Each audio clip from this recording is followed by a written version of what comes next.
What if some mysteries are never meant to be solved? What if the answers lie just beyond reach, buried in shadows that refuse to yield? Tonight, we will explore 15 stories, real mysteries that have defied explanation, confounded investigators, and left more questions than answers. This is Verified Nightmare, where every nightmare is real and every story is verified. Each account you are about to hear comes from official case files, eyewitness testimony, declassified documents, and police reports. Nothing presented here is speculation, only facts meticulously gathered and confirmed. These are not tales spun for thrills. They are testimonies to the darkness that can creep into the everyday, the small towns, the quiet neighborhoods, the lives that seemed ordinary before everything unspooled. Prepare yourself for a slow descent into the unknown, where normality fractures and the past refuses to let go. If you choose to stay, hit subscribe and ring the notification bell now, because what you are about to hear might make you question the safety of the world outside your door, and remind you that some secrets are better left buried.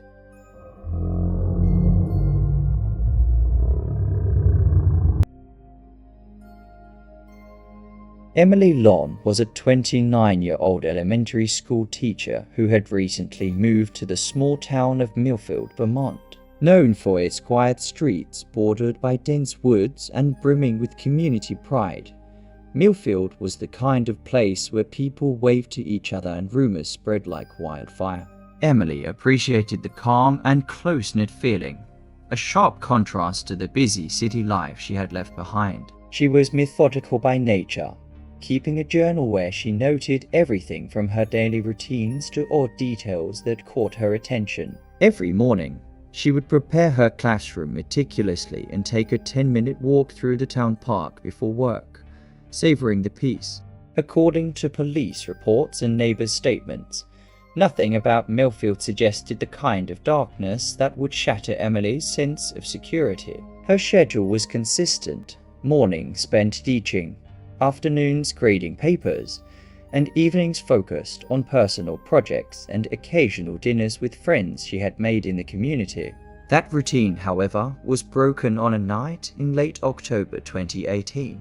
It was a cool, crisp Wednesday evening when Emily's routine first encountered a fracture. Neighbors later recalled seeing her take her usual evening stroll around 7:15 p.m. Eyewitness testimony from a local jogger confirmed that Emily was walking near the edge of Millfield Forest, the thick woodland that bordered the town, though something about her pace was off. She appeared distracted, constantly turning her head and looking behind her as if sensing something unseen. At about 7:30 p.m., according to reports from the Millfield Police Department, a neighbor named Harold Jensen noticed an eerie silence from the Lawn residence on Oak Street. Usually, through the windows, light would spill into the room as Emily worked on her laptop or read, but that evening, the house was dark. When Harold looked closely, he saw the front door ajar, swinging slowly in the wind. It was unlike Emily to leave it open. By p.m., Harold notified the local authorities. Police arrived shortly after and began a search of the property. Emily was nowhere to be found. There was no sign of struggle or forced entry. Doors and windows were unlocked, but intact. The official case file notes: no evidence of foul play was visible on the premises. No personal belongings were missing. Her car, parked neatly outside, remained untouched. That was when an unsettling thread began to unravel. The inciting incident, a seemingly minor clue overlooked by many, emerged from an unexpected source. A small post-it note found stuck on Emily's kitchen refrigerator had a brief message. "Did you see him? The one who watches. Don't turn around." This note was written in Emily's neat handwriting, the ink slightly smudged as if hastily scribbled. The file states the piece of paper was confirmed to be authentic by graphology experts. What it meant, however, remained a mystery.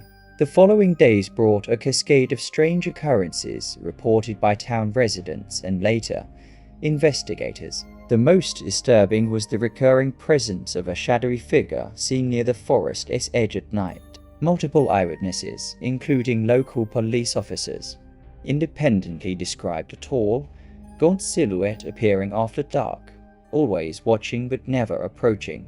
One night, Officer Dana Morales recorded footage with a body camera as she patrolled near the forest path. The recording shows a vague figure standing motionless beneath a broken street lamp. The figure's form was blurred but distinctly humanoid. At the exact moment Morales stopped to observe, the figure vanished, as though swallowed by the mist. The footage was included in the declassified investigation documents and has been analyzed without explanation. In the weeks after Emily's disappearance, the town experienced subtle but chilling changes. According to reports, several residents began to hear strange noises at night, whispering voices coming from the trees, the rustling of leaves that did not coincide with the wind, and unexplained footsteps on empty streets. Neighbors also described unexplained power outages localized to the area near Oak Street, always between 10 o'clock p.m. and midnight. At this point, the investigation shifted focus from simply finding Emily to addressing the increasingly unsettling pattern enveloping the community. Emily's personal effects became a key source of insight. When investigators searched her laptop, the last emails she sent provided little help, but her journal entries told another story. Several entries mentioned feeling watched and sensing someone was close, yet never seen. She described strange dreams where she wandered the forest, guided by a faint, flickering light, but always waking before reaching it. The night before her disappearance, Emily wrote, "There's something in the woods. I thought I saw a face in the shadows. I don't know if I'm imagining it or losing my mind." This journal, verified by forensic handwriting experts and timestamped electronically, became crucial evidence. It showed Emily's gradual unraveling of comfort and growing fear, which matched the timeline of reported sightings. Detective Paul Renner, assigned to the case, later stated in an interview there was a clear pattern of paranoia developing, but nothing concrete to pin it on. No weapon, no physical threat, just a presence. The breakthrough came unexpectedly when a local hunter found a set of worn leather gloves lying beneath a twisted, ancient oak tree deep inside Millfield Forest. The gloves were old, oddly crafted, not typical for modern use. Inside one glove was a small, folded paper with a date, October 15th, 1952, and a name, E. J. Miller. According to historical archives checked by the police, E. J. Miller was a man who had disappeared without a trace from Millfield nearly 70 years before, last seen near the same oak tree. This discovery led to a review of unsolved disappearances in the region, revealing a pattern of people vanishing around Millfield over decades, all near this forest and always during October. The official case file highlights the presence of the gloves links the current disappearance to a series of cold cases spanning more than 6 decades. Despite extensive searches, no further evidence was ever uncovered to explain Emily's fate. The police issued a missing persons report, and the town mourned its quiet teacher who simply vanished. To this day, Emily Lawn remains missing. The town's official records catalogue ongoing reports from residents who claim to hear her soft footsteps late at night or see a fleeting figure near the forest path dressed in the same clothes she wore the day she disappeared. The file ends with chilling police notes. The mystery surrounding Emily Lawn's disappearance remains unsolved. Her case continues to be listed among Vermont's active missing persons. To this day, no definitive explanation has been found, and local witnesses claim the forest holds its secrets close. Every few years, the police receive anonymous letters signed only a friend of Emily, containing locations in the woods that, when searched, yield no new evidence, but always coincide with strange natural phenomena, sudden drops in temperature, unexplainable static on radios, and the unsettling feeling of being watched. What happened to Emily Lawn is one of those rare cases where the truth seems just out of reach, locked inside an ancient, shadowed place where time and memory twist. And Millfield continues to whisper her name into the dark, awaiting answers that may never come.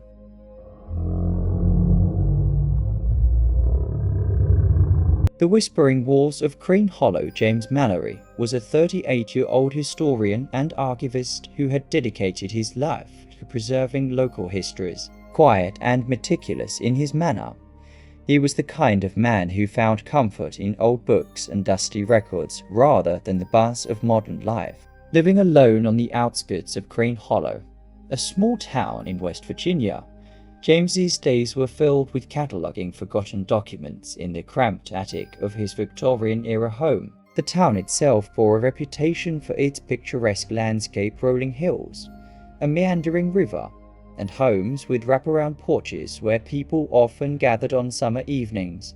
Crane Hollow was the quintessential American small town, warm in appearance yet harboring undercurrents of unease. James, a scholar with thick-rimmed glasses and a habit of tapping his pen on paper when deep in thought, had recently acquired an old manuscript rumored to contain untold stories about the town's founders.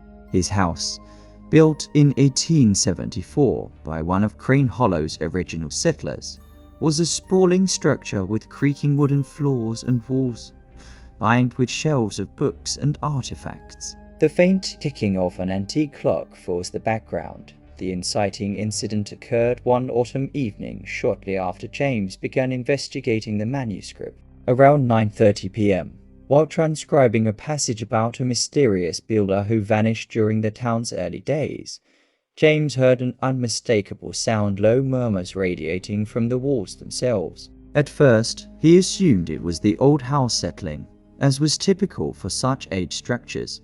But these murmurs were different. They carried words, almost like whispered conversations, too faint to fully decipher, but persistent enough to unsettle him. Over the following days, James started to experience these whispering sounds more frequently.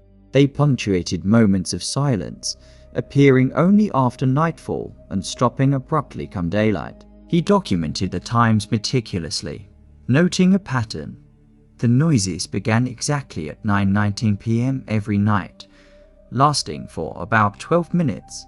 His recordings, captured on a digital sound recorder verified by forensic audio analysts, revealed overlapping voices speaking in a dialect traceable to the 19th century. The voices included men and women conversing in a fearful, hurried tone, as if hiding from an unseen threat. Driven by professional curiosity and a growing unease, James tried to locate the source of the whispers.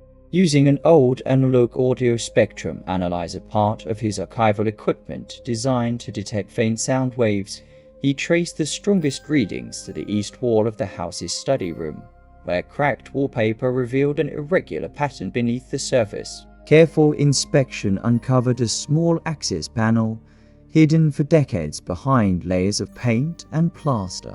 Behind this panel lay a narrow cavity, empty except for a bundle of decayed papers tied with a faded ribbon. These were letters penned during the late 1800s, authored by residents of Crane Hollow expressing fear of an unnamed danger. According to James's translation, one letter described the shadows that steal men away, while another warned against speaking too loudly lest the wolves listen.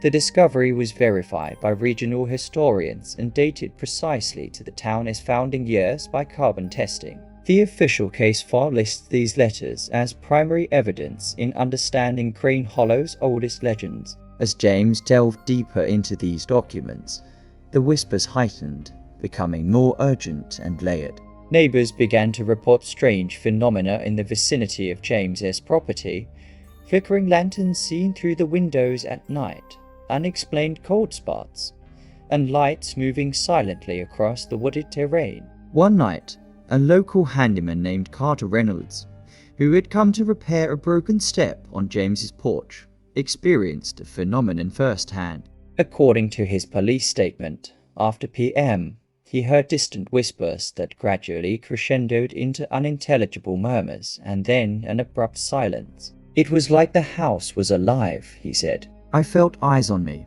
and the air turned thick, heavy.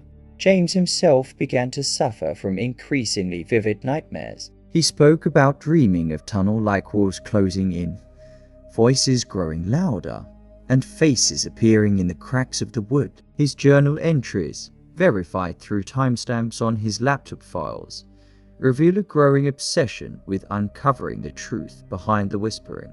On November 12th, a week into his recordings and investigations, James invited a local paranormal researcher, Dr. Helen Graves, to monitor the house overnight. Using a variety of sound amplification equipment and thermal cameras, they documented unusual electromagnetic readings near the east wall during the whispering episodes. Dr. Graves's report, later included in police and academic archives, states, "The phenomenon defies conventional explanation. It appears to be an auditory manifestation connected to the house's original construction materials or an unknown source embedded within the wall." Officials remained skeptical, but could not discount the verifiable technological evidence. The revelation came when James uncovered a historical ledger hidden beneath the floorboards in the same room where the letters were found. The ledger belonged to the first owner of the house, Isaac Crane, a man rumored in the community to have practiced secret rituals. Entries in the ledger describe binding the restless voices beneath the timber and stone and sealing the past to protect the future, accompanied by sketches of strange symbols etched into the foundation. This ledger matched strange etchings found under the floor, discovered during a forensic architectural survey ordered by the local police. The symbols were consistent with folk superstitions aimed at keeping evil spirits enclosed. The intertwining of the strange vocal phenomena and these arcane hints suggest something far beyond a conventional haunting, perhaps a centuries-old curse or a failed attempt at containing a malevolent presence. The aftermath was unsettling. The historian's health deteriorated. He became withdrawn, plagued by paranoia and insomnia, his hands often trembling as he pored over his notes. His disappearance was first noted when, after a scheduled community lecture, he failed to appear for over 48 hours. When authorities entered the house to check on him, they found the study empty. James was gone without a trace. There was no sign of struggle, no belongings left behind except his open journal and an ongoing recording device still capturing the intermittent whispers. The device's final moments caught a faint voice whispering, "Find the wall. Listen." The official missing person report marks James Mallory as vanished as of November 20, 2019. Investigations did not uncover any leads. Searches of local forests and abandoned buildings yielded no trace. Since his disappearance, the house has remained abandoned, and locals refuse to approach it after dark, reinforcing Crane Hollow's whispered reputation for unexplained disappearances tied to the whispering walls. Police documents emphasize an ongoing investigation, and the case remains open, marked by the absence of concrete evidence and a haunting, unresolved mystery. The last note from the official file reads, "Whatever dwells within the walls of Crane Hollow continues to elude capture its voice, a chilling reminder that some histories are never truly silent." The town, caught between fascination and fear, lives with the haunting legacy of James Mallory's investigation, an enigma that continues to echo through time, unanswered, unyielding, and eternally restless.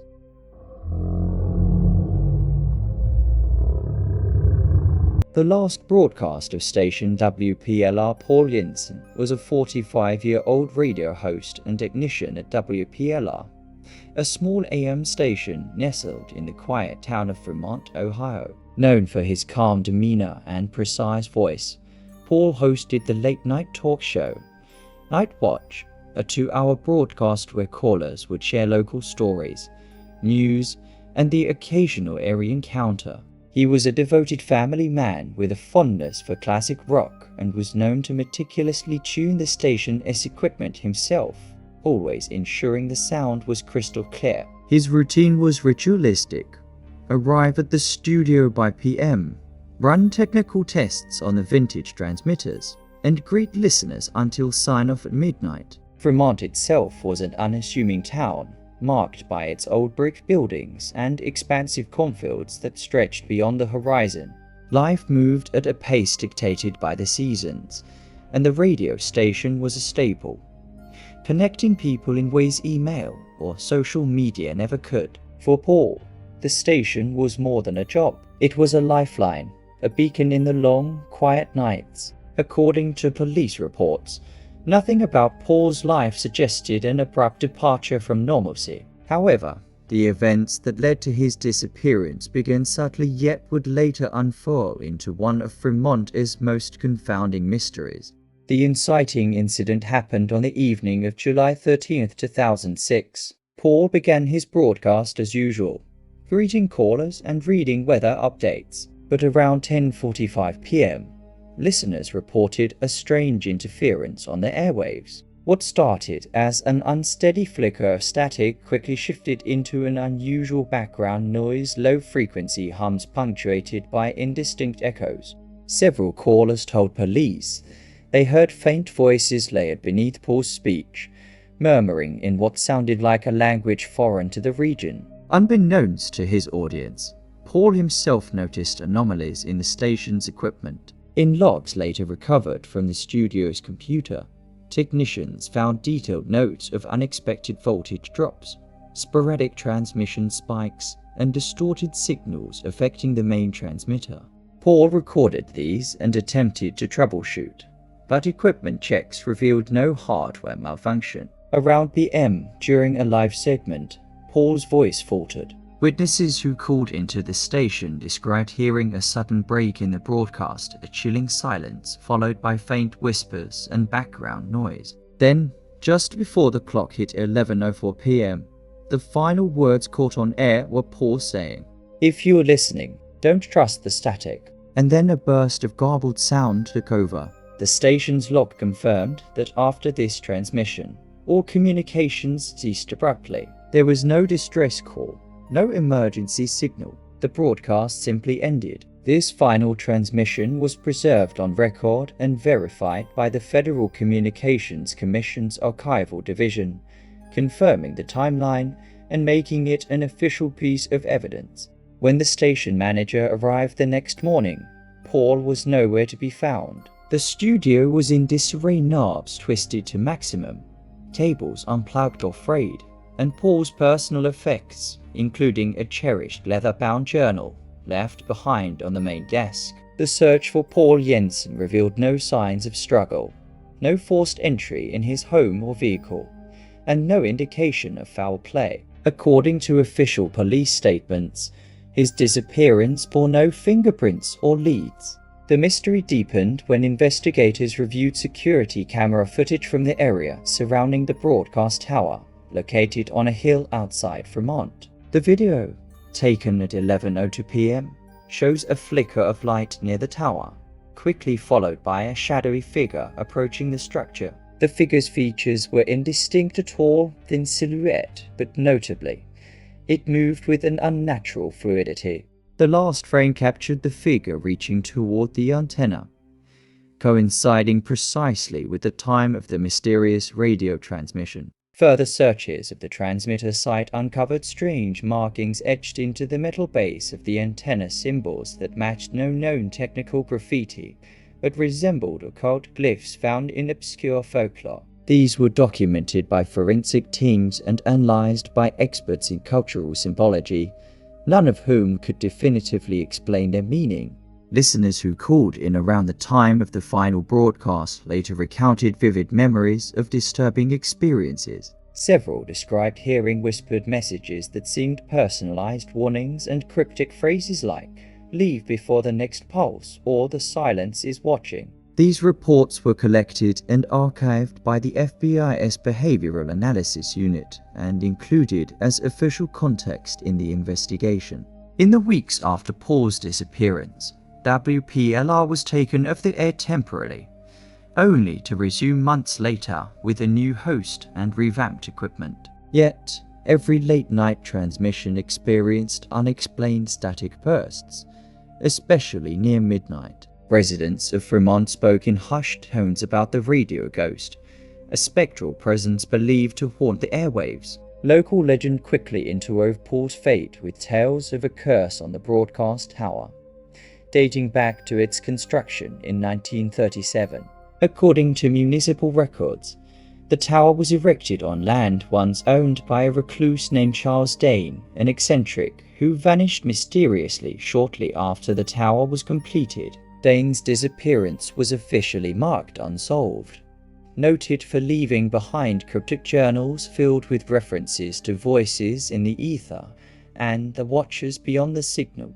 When authorities compared Dane's journals with the strange symbols found on the transmission site, they discovered near-perfect matches in the sketches. This connection elevated the case from a simple missing person to a deeply laid enigma bridging decades. Several paranormal investigators brought in by community demand recorded inexplicable radio signals during late hours, capturing snippets of conversations that seemed to cross from another dimension or time. Paul Jensen's last journal entries, recovered from the station, reveal his growing unease. Months before his disappearance, he had written about strange interruptions on air. The voices get louder. They respond to my commands. I feel I am no longer in control. The official case file emphasized these notes as indicative of psychological distress, but stopped short of diagnosing a cause. What happened to Paul Jensen remains a troubling question. Despite thorough searches of the surrounding countryside, nearby abandoned buildings, and the transmitter site, no trace of him was ever found. The FCC investigation report ends with an eerie observation.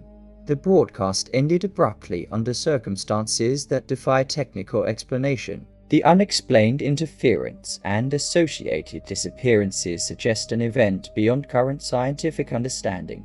The story continues to haunt Vermont. On special anniversaries, radio enthusiasts scan the WPLR frequency, hoping to catch a ghostly transmission, a final word from a man lost amid whispers and static. Vermont's residents live with a paradox, a town guided by a beacon now shadowed by unanswered questions, where the night broadcasts carry the weight of a mystery that refuses to fade.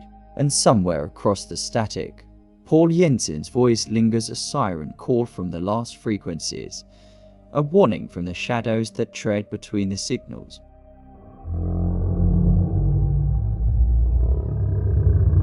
The disappearance at Lakewood Campground. Megan Hayes was a 27-year-old park ranger at Lakewood Campground, a sprawling recreational area nestled within the dense forests of northern Minnesota. Known to her colleagues for her diligent work ethic and quiet confidence, Megan spent long days patrolling trails, maintaining park safety, and assisting campers.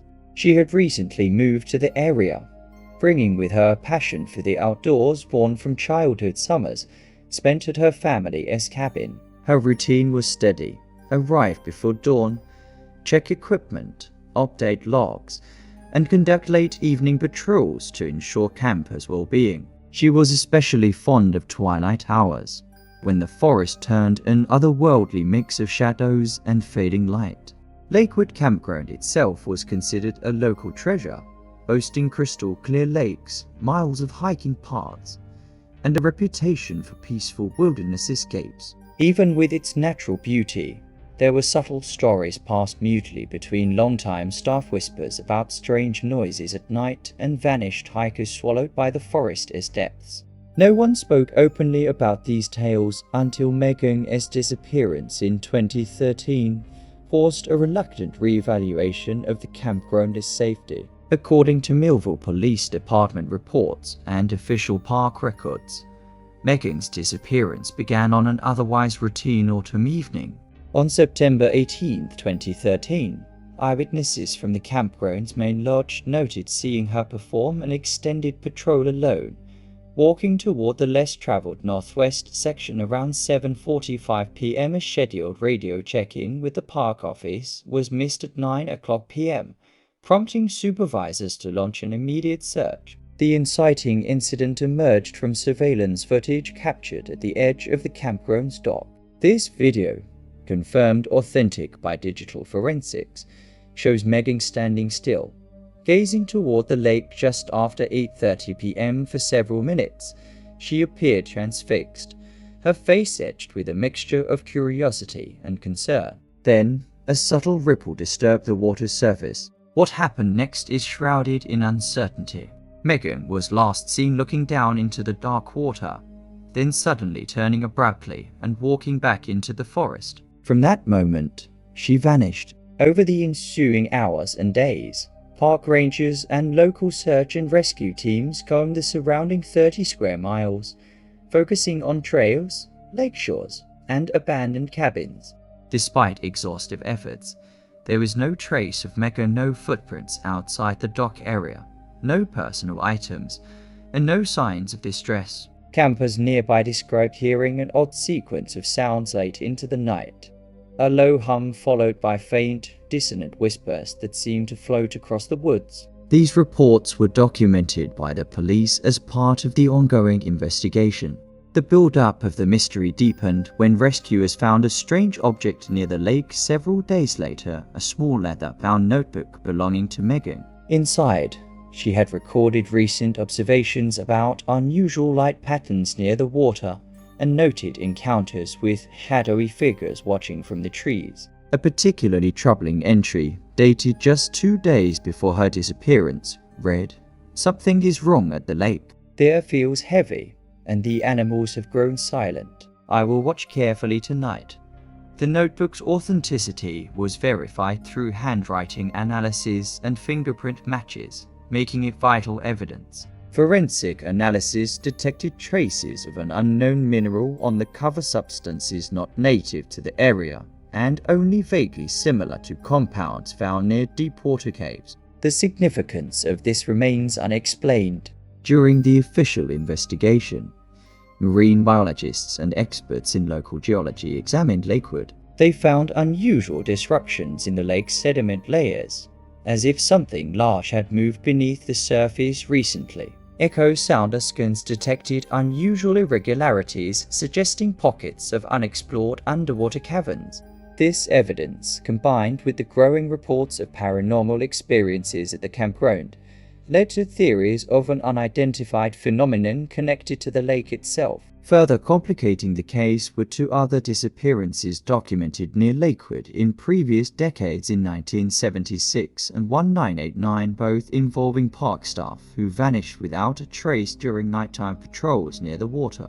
Files retrieved by the county archives showed striking similarities in the circumstances, contributing to a theory of a recurring, unresolved pattern. Megan's family, desperate for answers, campaigned for the continuation of the search and for more advanced technology to be used. Police records indicate that drones equipped with thermal imaging and underwater sonar were deployed months after Megan's disappearance.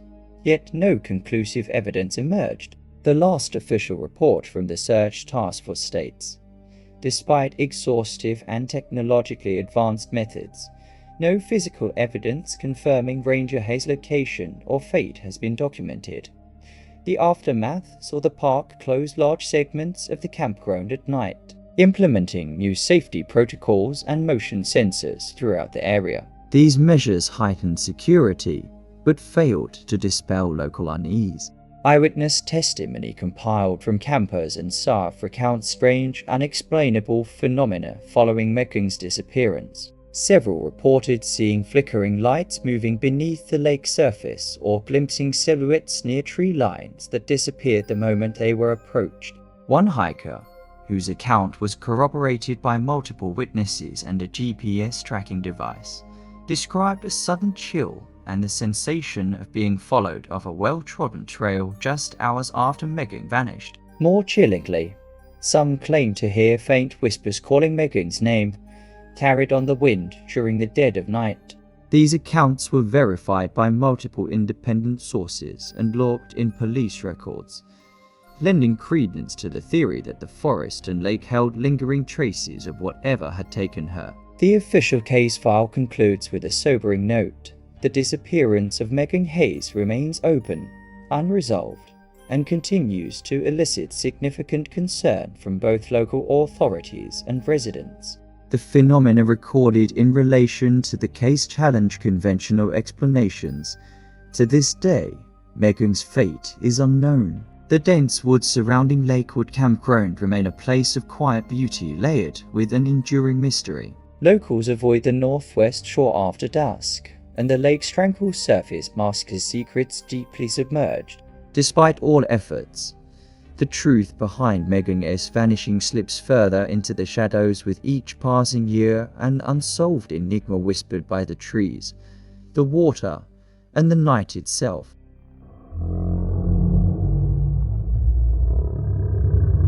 The vanishing of Officer Claire Donovan. Claire Donovan was a 32-year-old police officer serving in the tranquil town of Cedar Creek, Washington. Quiet by nature but steadfast in her duties, she was regarded as someone deeply committed to community safety. Outside work, Claire was known for her early morning runs along the misty banks of Cedar Creek River and her passion for photography capturing the natural beauty of her surroundings. Her days followed a rhythm of patrol shifts, local outreach, and weekends spent organizing neighborhood watch meetings. Cedar Creek was a modest town, nestled between dense evergreen forests and rugged hills, often described as peaceful and welcoming. But beneath its serene surface lay secrets that would forever alter the town's perception of safety and security. According to official police reports and witness accounts, Claire's disappearance began during what was intended to be a routine night patrol. On November 2, 2011, at approximately 10:15 p.m., Claire was assigned to investigate a series of strange break-ins reported along a remote stretch of Cedar Creek Road bordering the forest. These trespassing incidents involved window tampering and minor thefts, but no reported violence or confrontation. Witnesses confirmed that Claire left the station promptly at 9:50 p.m. and headed toward the affected area in her marked patrol car. Dashcam footage reviewed by the Sheriff's Department shows Claire methodically driving the dimly lit road, her headlights piercing the dense fog that often settled in those parts at night. Around 10:40 p.m., the footage captures Claire stopping abruptly near a narrow logging trail that led deep into the forest. She exited her vehicle and proceeded on foot, radioing dispatch that she was investigating a suspicious noise. What happened next became the foundation of a mysterious disappearance that remains unresolved. As the minutes ticked by, radio communications with Claire became increasingly faint and distorted. Dispatch logs indicate a sudden break in transmission at 10:54 p.m., followed by a brief burst of unintelligible static. Attempts to re-establish contact were unsuccessful. At the station, supervisors activated search protocols, dispatching additional officers to the location. Initial search efforts included thermal imaging drones and specially trained canine units, covering the trails, thickets, and undergrowth surrounding Cedar Creek Road. Despite scouring every inch for signs of Claire, the search yielded no evidence. Her patrol car remained parked where it had been left, no disturbances noted inside aside from a single unexplained detail. The radio scanner was tuned to an unfamiliar channel, one unused by local law enforcement and not registered in any official frequency databases. This anomaly prompted investigators to hypothesize that Claire might have encountered an external entity or interference beyond human manipulation. The inciting incident revealed itself through witness testimony from a local hunter camped near the logging trail. The hunter reported hearing distant voices humming a strange, rhythmic chant late into the night, followed by a high-pitched whistle that seemed to echo from the trees themselves. This haunting sound was captured on his personal audio recorder, verified by acoustic experts for authenticity and background consistency.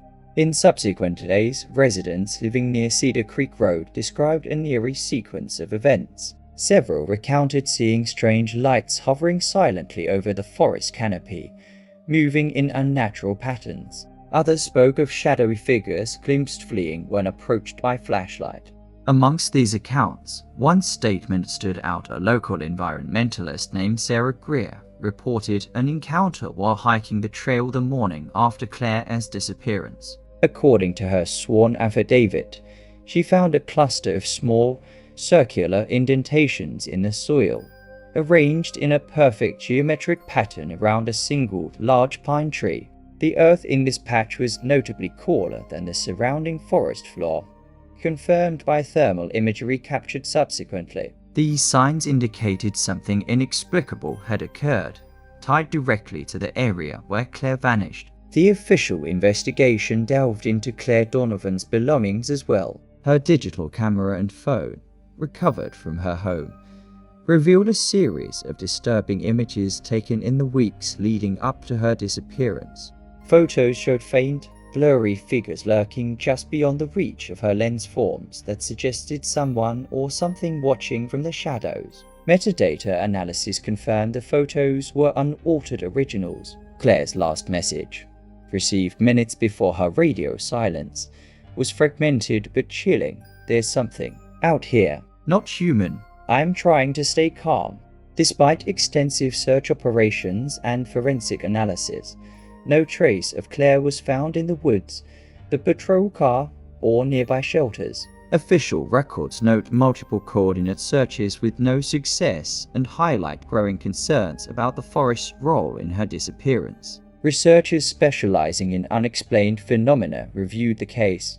One expert postulated that the logging trail and surrounding area might be a locus of disruption, where natural laws appear fragile or distorted. Historical land use records showed the forest had once been the site of indigenous spiritual practices, with legends warning travelers of spirits that guard the woodland boundaries fiercely. The investigation file also references strange electromagnetic readings detected intermittently in the area by a team of scientists involved in the search. These anomalies could interfere with radar, radio transmissions, and electronic devices. Claire's case remains open and unresolved. The Cedar Creek Police Department continues to review new leads submitted by civilians, including reports of occasional radio signals that mimic her voice, captured by amateur radio enthusiasts attempting contact. The disappearance profoundly impacted the community. Cedar Creek implemented new safety measures, and a memorial was established beside the logging trail to honor Officer Donovan. Her name now stands among those who vanished without explanation. One of the most haunting unresolved details comes from the last transmission recorded by her vehicle's dashcam microphone. Researchers who enhanced the audio uncovered a faint, whispered voice beneath Claire's words, repeating a phrase that remains undeciphered but is consistently translated as "return." The forgotten.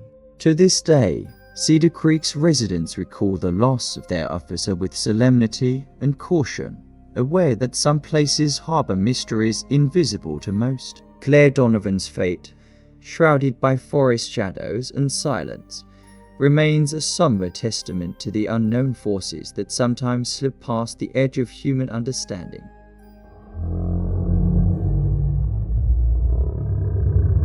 The shadow in Maple Grove. Daniel Pierce was a 35-year-old carpenter and devoted family man living in the quiet suburban town of Maple Grove, Massachusetts. Known among friends for his steady hands and warm smile, Daniel built everything from custom furniture to home renovations with meticulous care. His days began with sunrise coffee on the porch and ended with stories shared with his wife and 2 young daughters. Maple Grove was the kind of town where neighbors knew each other's names. Annual fairs brought everyone together, and streets were lined with tall maples blazing in autumn colors. It was a place where life felt secure and ordinary. That ordinary life shattered one October evening in 2017.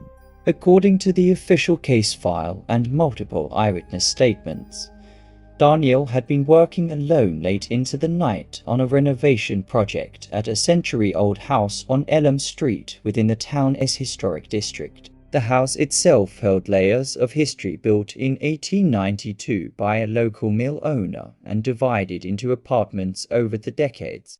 Daniel was installing new flooring in the basement, an area known to have old stone walls and creaky wood beams. His routine was simple: work until dark, tidy the site, lock up, and head home to his family. On October 18th, at approximately 8:45 p.m., neighbors report hearing the sound of hammering and the occasional call, "almost done," which was Daniel's habit when encouraging himself or talking aloud while concentrating. By 9:30 p.m., the noises stopped abruptly. Daniel's truck, normally parked outside, was still there early the next morning. The inciting incident emerged when Daniel's wife, upon returning from an overnight visit to a relative, found the front door unlocked and the family's home strangely silent. There was no sign of Daniel or their daughters. The house was undisturbed except for Daniel's worn carpenter's belt and a single black work glove lying on the kitchen table. Neighbors told police they had not seen or heard anything unusual, save for a shadowy figure described as tall, thin, and moving with inhuman smoothness spotted near the property around p.m. This description was verified by multiple independent witnesses and recorded in police reports. Efforts to locate Daniel in Maple Grove and the surrounding communities began immediately. Officers searched the historic district, nearby woods, and neighboring towns, but no trace emerged. What made this disappearance particularly perplexing were the details uncovered during the investigation.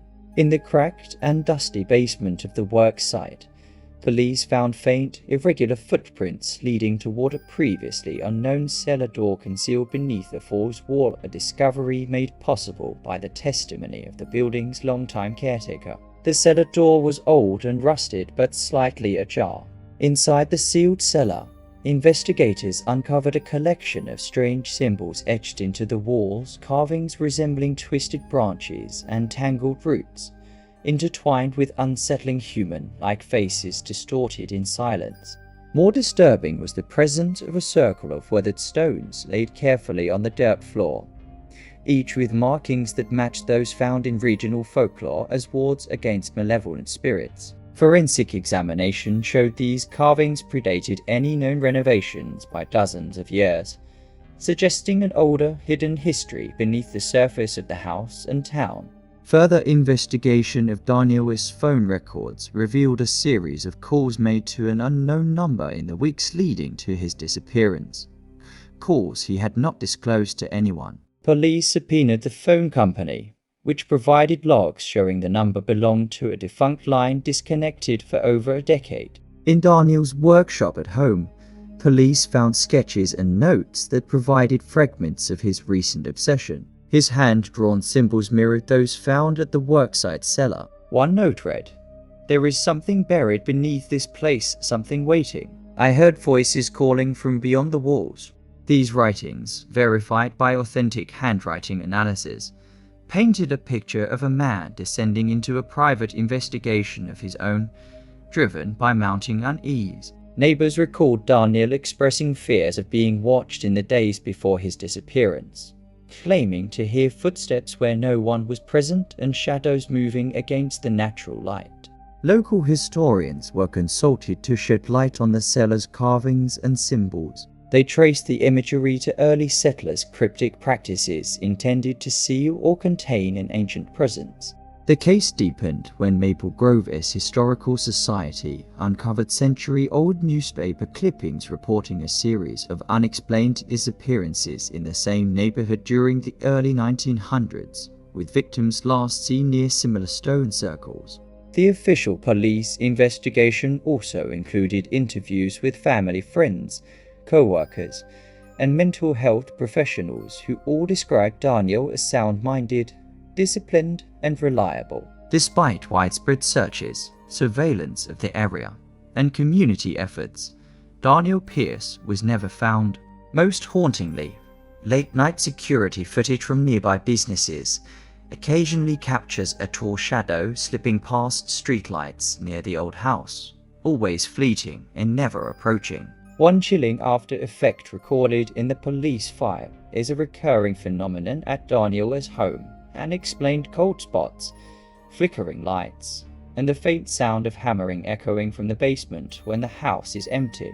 The official report concludes the disappearance of Daniel Pierce remains unresolved. Evidence suggests involvement of forces unknown to conventional science or law enforcement.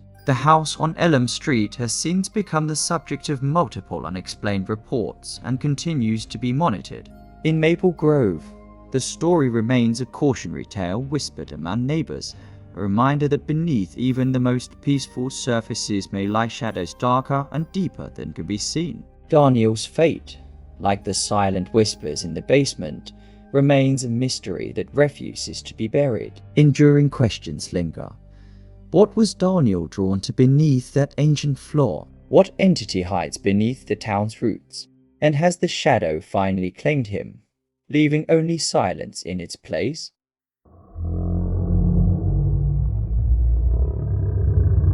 The errant signal in Redwood Valley. Mark Whitman was a 34-year-old telecommunications engineer residing in Redwood Valley, a small town nestled within California's wine country. Known for his technical prowess and quiet dedication, Mark specialized in maintaining regional communication towers and ensuring network integrity in areas often plagued by unpredictable weather and signal disruptions. His life centered on early mornings spent reviewing data logs, afternoons climbing towers for maintenance, and evenings relaxing at home with his dog, Max. Redwood Valley was a picturesque community, celebrated for its rolling vineyards, open skies, and tight-knit residents who prized tranquility and nature. The inciting incident that would transform Mark's routine into an enduring mystery began on a fog-laden evening in November 2015. Mark was conducting a late shift inspection at one of the region's oldest broadcast towers, established in the late 1950s. This tower, perched on a remote hilltop overlooking the valley, provided critical signals for emergency services, radio and cellular networks across the area. According to official work logs and security footage reviewed by the California Highway Patrol, Mark arrived at the tower site around 7:15 p.m. After running routine diagnostics, he began preparations for replacing key transmitter components scheduled for the following week. His usual calm and methodical demeanor gave way to a pattern of increasing agitation, noted in a field report filed by his supervisor based on radio check-ins. At approximately 8:05 p.m., Mark reported an unusual signal anomaly interfering with multiple devices in the valley. His voice, clear but tinged with concern, described strange patterns and unidentified transmissions disrupting standard frequencies. These transmissions included bursts of static intermingled with faint voices, musical fragments, and what sounded like low, rhythmic tapping none linked to known sources. The inciting incident escalated around 8:30 p.m. when security cameras caught a sudden surge of light near the tower's base. Witnesses in Redwood Valley, including residents and law enforcement monitoring the frequencies, heard an abrupt crash followed by silence in the affected bands. Mark's last communication, received minutes before 8:45 p.m., consisted of a disjointed message. "I don't know what this is. The signal, it's alive, moving." In the tower, afterward, all contact was lost. The search for Mark was immediate and intense. Ground teams and specialized communication units scoured the hilltop and surrounding forest, along with air searches conducted with thermal imaging drones. The tower itself showed no signs of structural damage aside from one shattered panel at its base, which forensic analysis determined was broken from the inside. Despite exhaustive efforts, no trace of Mark Whitman was discovered at the site or in the nearby woods. Surveillance footage picked up one perplexing detail. Ahead of his disappearance, a shadowy figure could be glimpsed moving against the perimeter of the tower, traveling swiftly but silently between patches of mist.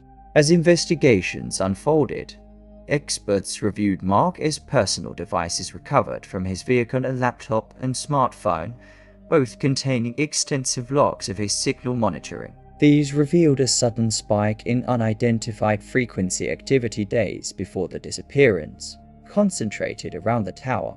Among the intercepted transmissions, audio analysts uncovered something uncanny: faint repeating sequences of numbers and a melodic phrase resembling a lullaby sung in an obscure dialect. These sequences had no recognizable origin, appearing in encrypted formats that defied known coding systems. Furthermore, the tower's maintenance record showed previous instances of similar anomalies, documented but dismissed as technical glitches. A pattern of unexplained interference traced back over 30 years surfaced when historical archives were consulted, connecting Mark's experience to a series of unexplained power fluctuations during the early 1980s and late 1990s. Local lore in Redwood Valley tells of the Whispering Tower, a nickname given by older residents to the old broadcast site due to the persistent hum and peculiar sounds reported around it, especially during foggy nights. In the weeks following Mark's disappearance, residents reported hearing intermittent radio transmissions carrying cryptic messages on unexpected frequencies. Amateur radio operators independently recorded bursts of disorganized static disrupted by whispers uttering phrases like, "Come back and cannot leave." The official investigation noted these signals but could not establish their source. Multiple attempts to analyze or trace the origins failed, deepening the mystery. Experts posited everything from atmospheric anomalies to equipment interference, but none satisfactorily explained the complexity of the transmissions. Mark's family recalled changes in his behavior weeks before the vanishing. His journal, recovered later and authenticated by forensic examiners, contained anxious entries referring to an intelligence within the signal, voices reaching out, and a presence in the wires.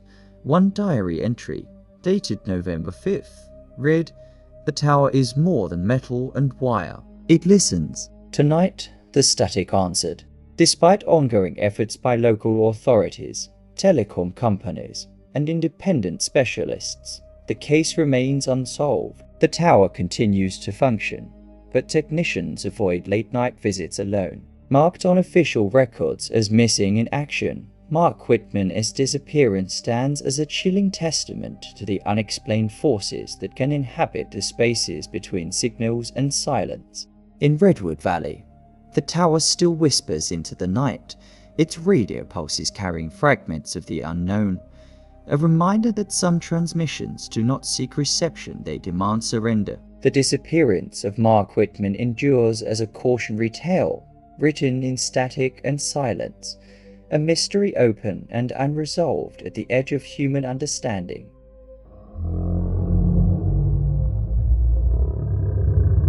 The vanishing at Hollowbrook Mill. Robert Bobby Lane was a 28-year-old machinist working at the Hollowbrook Mill, a long-abandoned textile factory on the outskirts of Hollowbrook, Maine. Known for his sharp mechanical skills and quiet perseverance, Bobby had recently taken a part-time job restoring machinery at the mill, which was slated for conversion into a community arts center. By day, he worked in a nearby workshop. By night, he explored the dark, cavernous halls of the mill, documenting its decrepit condition and cataloging parts that could be salvaged. Bobby was the kind of man who enjoyed solitude, with a habit of whistling soft tunes while he worked, and a tendency to linger late to finish tasks unnoticed. Hollowbrook was a rural town with a storied past, marked by its once thriving mills and the slow decline that shadowed New England's fading industrial heartlands. The mill itself was a relic of history built in 1895. It had been silent for over 50 years until recent plans for its revival sparked renewed interest.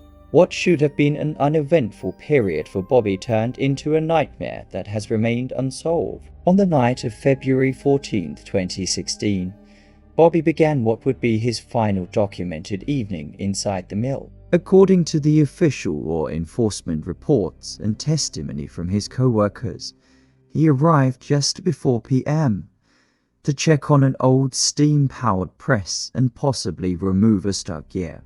Security logs showed his entry and last known location captured by the building is CCTV at 9:12 PM near the machinery floor. The inciting incident occurred roughly around 9:30 PM. The mill's caretaker, who monitored a security camera feed from a nearby office, reported seeing flickering lights throughout the building.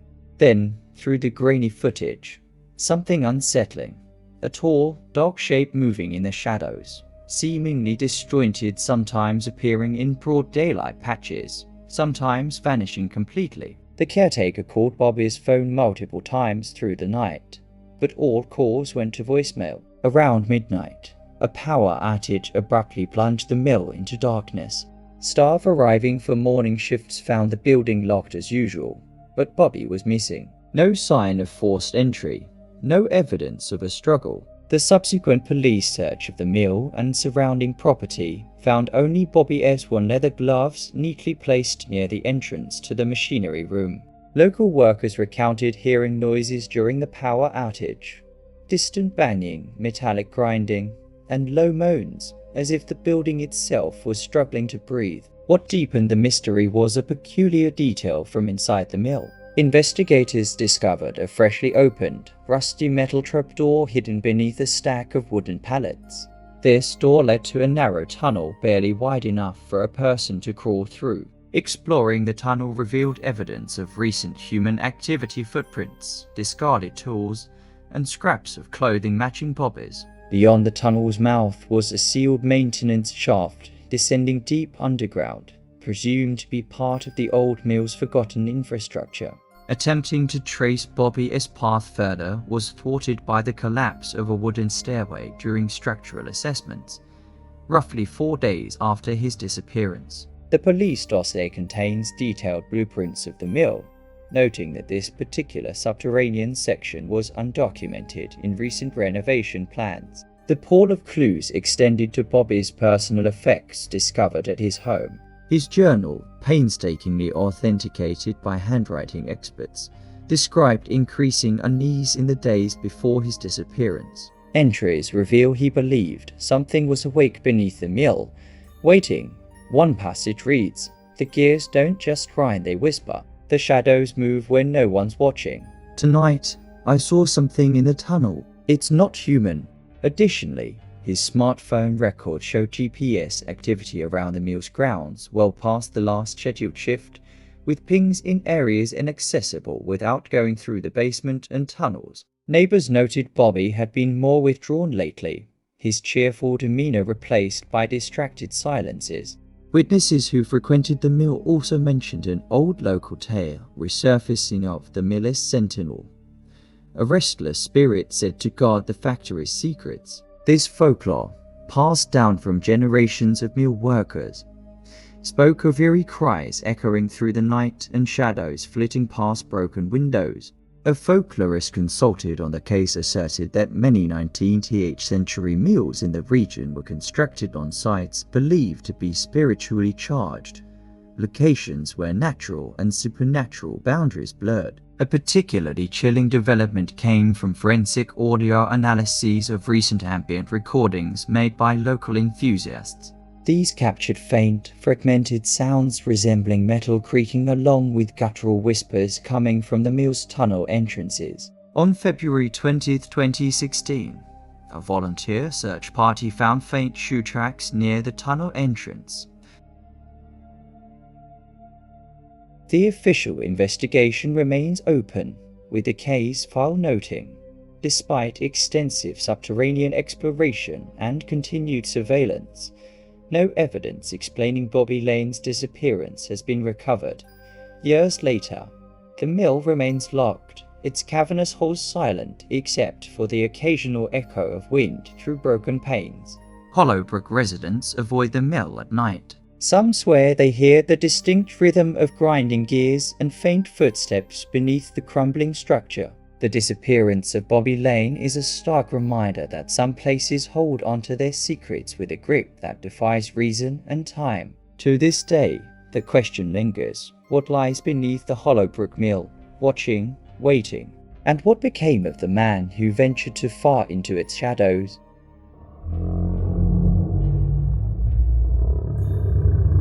The vanishing at Willow Creek Bridge. Samuel Briggs was a 46-year-old engineer and avid fisherman living in the small town of Willow Creek, Idaho. Meticulous by nature, with a preference for routine and solitude, Samuel spent most of his time maintaining the town's infrastructure.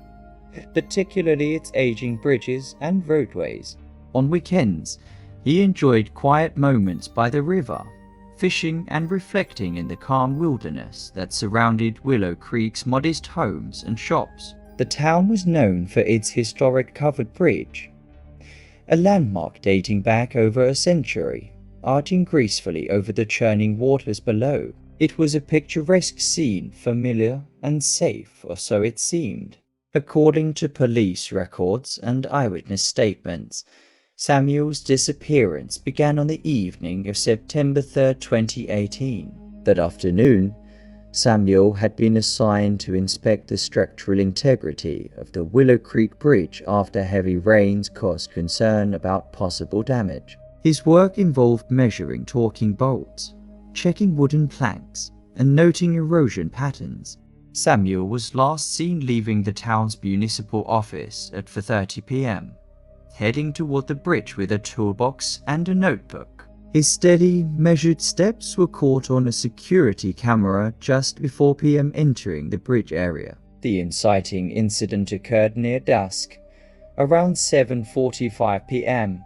A local resident named Helen Matthews, walking her dog across the bridge, reported hearing faint tapping sounds emanating from beneath the structure. Looking over the guardrail, she claimed to see a shadow moving in the water below, just beyond the river's swirl and rocks. A chill wind swept the bridge intermittently, an unusual phenomenon for the still late summer night.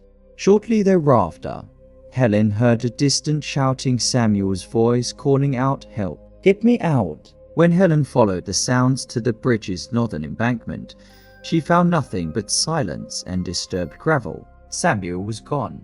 The initial search focused on the bridge and the riverbanks. Law enforcement combed the area, examining the water with sonar and underwater cameras. Despite thorough scans, no trace of Samuel's body or belongings was found. His toolbox was left abandoned near a heavily weathered plank with visible cracks, a plank Samuel had marked as needing repair earlier that same day. Nearby surveillance cameras recorded flashes of inexplicable light near the bridge at approximately 8:05 p.m. followed by abrupt signal loss. These recordings were authenticated by the Idaho State Police as genuine, though no official explanation was offered. Weeks after Samuel's disappearance, investigators discovered a series of cryptic entries in his work notebook.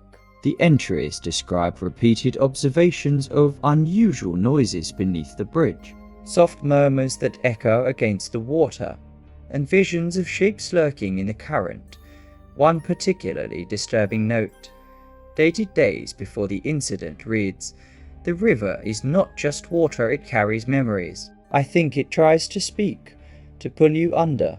According to forensic examination, the notebook had traces of river sediment embedded in the corners of the pages, consistent with exposure to water, but no damage that would explain wetting. Residents in the town shared accounts of encountering eerie phenomena after Samuel's disappearance. Local fishermen reported their lines coming loose mysteriously, strange ripples appearing far from the current, and whispers carried on the wind at night, uttering Samuel's name or indecipherable phrases. A notable witness was George Perkins, an old-timer who had lived in Willow Creek his entire life. Perkins recounted tales of the bridge being a thin place where the boundary between this world and another had historically been fragile. He spoke of a local legend that the river beneath sometimes claimed travelers who were too close to its secrets. City records reveal that the area around Willow Creek Bridge was the site of multiple disappearances dating back over 150 years, many involving workers or travelers near the structure. The investigation also uncovered a weather anomaly occurring on the night of Samuel's disappearance. Meteorological data indicated a sudden, isolated shift in atmospheric pressure causing an unexpected microclimate around the bridge, including brief cold air pockets and unusual wind gusts. Authorities considered these conditions when evaluating eyewitness reports of inexplicable lights and sounds though no definitive conclusion was reached. Further complicating matters were several reports from amateur paranormal investigators who visited the bridge in the months following. Their audio recordings captured faint low-frequency vibrations, intermittent whispers, and moments of radio silence on portable devices tuned to local channels. The case file emphasizes that despite technological and human resources deployed, no physical evidence of Samuel's fate was uncovered. Friends and family of Samuel compiled personal testimonies describing his methodical nature and unwavering attention to safety. None believed he would vanish willingly or without leaving a trace. The official police summary concludes, Samuel Briggs' disappearance remains unexplained. The combination of natural and unexplained phenomena at the site suggests an event beyond current scientific understanding. The town of Willow Creek continues to grapple with the legacy of this case. Decades from now, the Willow Creek Bridge still stands as both a vital crossing and a monument to the man who walked upon it one last time and vanished beneath its enduring shadow. And the river, ever flowing, keeps its secrets close, whispers lost beneath the endless roar. The question that lingers is simple yet profound. What force within the current claimed Samuel Briggs, and will it ever release him back to the world he once knew?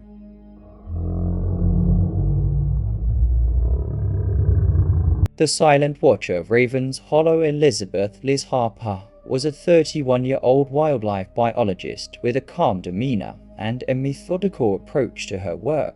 She had recently taken a position monitoring the flora and fauna around Ravens Hollow, a dense woodland region in northern Oregon popular for its remote hiking trails and mysterious history.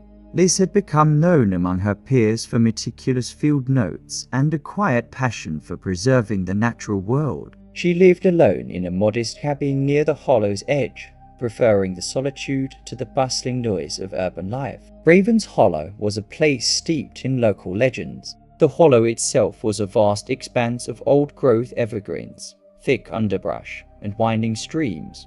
It had a reputation for strange occurrences, including ancient ghost stories and unexplained disappearances dating back generations. Despite the warnings embedded in local folklore, Liz had always maintained a scientific perspective, committed to understanding the natural rhythms and inhabitants of the forest. One autumn evening in October 2019, Liz began a routine nocturnal survey intended to monitor the behavior of a rare species of owls known to nest deep in the hollow. According to her detailed logs, corroborated by equipment timestamps and GPS data, she departed from her cabin at 7:30 p.m., equipped with night vision binoculars, recording devices, and a handheld radio. The weather was cold but clear, with a slight breeze rustling through the canopy. Her plan was to traverse a well-mapped trail to a remote lookout point overlooking a small valley where the owls had recently been spotted. The night promised an opportunity for valuable data collection. The inciting incident occurred around 9:15 p.m. when Liz radioed her supervisor to report signs of owl activity. Moments later, her radio crackled with interference, an escalating burst of static followed by faint whispers so low that the words were almost indecipherable. Despite attempts by her supervisor to communicate back, Liz's messages became fragmented, including phrases such as, "I think someone's watching," and "not human," and "the trees, eyes." When radio contact ceased entirely at 9:29 p.m., search parties were dispatched. Initial efforts concentrated on the area around the lookout point and the last GPS coordinates transmitted. What rescuers found was unsettling rather than reassuring. The trailhead was undisturbed, but deeper into the forest, searchers identified several details. Twigs pressed flat, as if in deliberate patterns, patches of ground where the earth was remarkably undisturbed despite previous foot traffic, and faint, childlike footprints leading into thickets where no animal known to the region could leave such impressions. Additionally, personal items were discovered: Liz's notebook, water bottle, and a pair of binoculars. all carefully placed under a lone cedar tree. Her notebook was open to a page describing hidden presences and watchers beyond sight, with the last line smudged and illegible. Further complicating the investigation, local residents began to report strange phenomena near Raven's Hollow after Lizzie's disappearance. Campers recounted hearing soft singing carried on the wind, lights flickering deep within the trees, and silhouettes glimpsed watching from shadows. Longtime forest rangers shared eerie recollections of the Hollow's silent watcher, an entity rumored to observe intruders but never reveal itself. These accounts, combined with forensic acoustic analysis of recordings made during and after Lizzie's final hike, revealed a pattern of low-frequency sounds unofficially named. The hum of the Hollow, which seemed to fluctuate in intensity unpredictably. In the days following, environmental psychologists and cryptobiologists were consulted to understand these phenomena scientifically. Though none could conclusively explain them, many noted that the region's unique geography and dense canopy might contribute to complex sound distortions and electromagnetic anomalies. Lizzie's extensive fieldwork revealed a gradual shift in behavior leading up to her disappearance.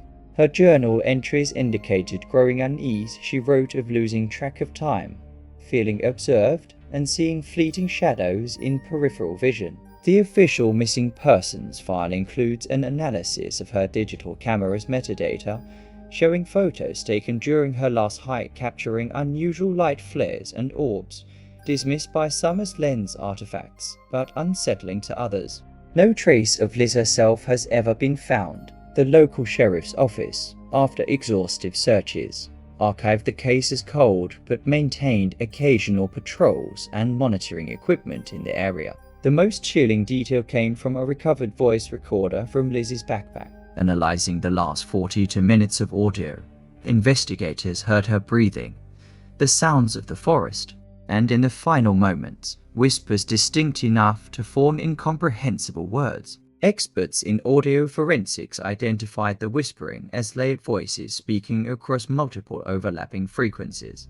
The case file ends on a haunting note. The disappearance of Elizabeth Harper remains one of the most puzzling in Raven's Hollow history, marked by unexplained natural and possibly supernatural events. The forest's silent witness, whoever or whatever it may be, remains elusive. Residents nearby now avoid the Hollow after dark. Many believe the ancient stories were warnings, and the invisible watcher remains vigilant. Lizzie's fate is a somber reminder that even in the most carefully observed environments, darkness can thrive beyond the light of understanding. And somewhere, deep within those ancient trees, the silent watcher continues to watch, waiting.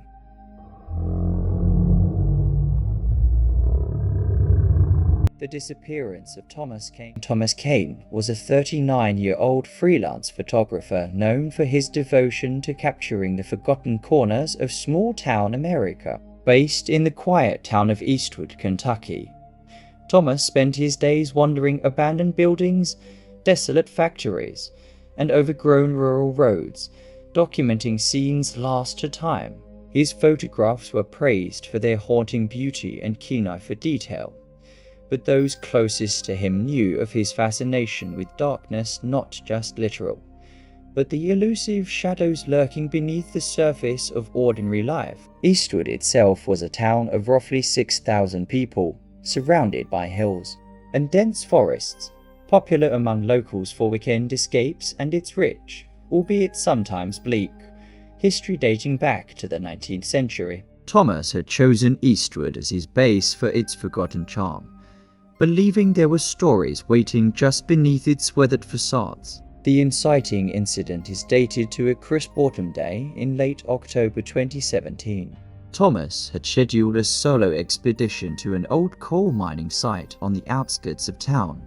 Known locally as Deadman's Hollow, the area was infamous for sudden mists, unstable terrain, and ghost stories handed down from miners over generations. Reports confirm Thomas left his house early at 6:45 am with his camera gear and a journal, setting out for what he described in text as the day among the echoes. Around noon, Thomas sent the last confirmed message to a friend. It was a photograph, a rusted mining cart half buried under twisted brambles, surrounded by leaf-fallen earth. The photo bore an ominous caption, "Abandoned always hides more than you see." Following that, Thomas vanished. Search efforts began swiftly after Thomas failed to return home by evening. Loved ones contacted local authorities, and search and rescue teams were dispatched to Dead Man's Hollow at first light the next day. Despite thorough combing of the area, no trace of Thomas was found, no footprints beyond the entry path, no signs of struggle, no discarded belongings. What raised concern was the discovery of fresh disturbances near the mining entrance, scuff marks on the withered wood, disturbed earth near a collapsed shaft, and a circle of broken branches arranged unnaturally close by. A camper passing through the area days later reported hearing the faint echo of camera shutters clicking in the distance late at night, strange in a place void of human presence after sundown. Exit points from the mine shaft were examined, but yielded no evidence of passage or escape. Thomas's camera was found in a creek near the hollow 2 weeks later. The memory card inside survived water damage and contained dozens of recently taken photos. Some images portrayed the expected decay of the mining site, the twisted metal, shattered lanterns, and collapsed tunnels. However, a disturbing subset of photos included nearly identical figures. Blurry, shadowy humanoid shapes moving just beyond the lens's focus, sometimes captured watching Thomas or hiding partially behind tree trunks. Experts in photographic analysis verified these images' authenticity. No digital manipulation or double exposure errors were detected. The last few pictures, taken near sunset, showed Thomas's own silhouette standing before an entrance to a long abandoned tunnel, barely visible in the dimming light. Thomas's journal, found abandoned near the mining office and confirmed by forensic handwriting experts, revealed a restless mind in the days leading up to his disappearance. He wrote frequently of voices from beneath the earth, whispers carried by the wind, and a pull toward the darkness deeper than night. One entry chillingly read, "The hollow breathes, I think it wants to keep me." Interviews with his friends and family painted a picture of an increasingly obsessed man, fascinated with unknown phenomena, but careful not to alarm those around him. Thomas had spoken of feeling watched in recent weeks, particularly after his visits to the hollow. Local miners, past and present, shared their own stories of the hollow's strange behavior. Lost time, quicksilver shadows seen at dusk, and equipment failing inexplicably. A retired miner told investigators, "Dead Man's Hollow isn't just a place, it's a weight. You can feel it settle on your shoulders." People say the mine doesn't want to let go in the wake of Thomas's case. Paranormal investigators placed motion-triggered cameras and sound recorders around the site. Captured audio included faint tapping, murmured phrases in dialects no longer spoken, and intermittent static disrupting electronic devices. These findings were documented and logged alongside police reports, but failed to provide tangible leads on Thomas's whereabouts. Thomas Kane's disappearance remains unsolved. The official police file, reviewed by the Kentucky State Police's Cold Case Unit, highlights the case continues to engage both law enforcement and independent researchers. Despite technological advances and persistent interest, no definitive conclusions have been reached.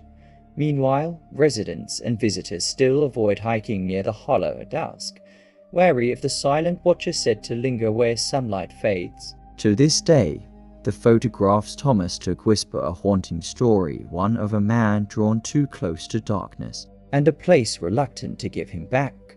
The boundaries between presence and absence blur, leaving only the hollow silence in their wake.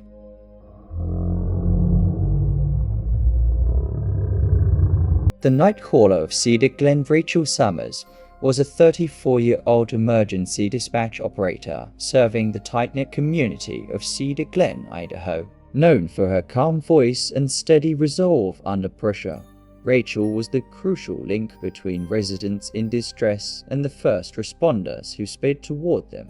Her workdays and nights blended into a life of listening for the city's call for help, coordinating, and silently bearing the weight of countless emergencies. Outside the office, Rachel lived alone on the edge of town in a modest home surrounded by tall pines and winding dirt roads.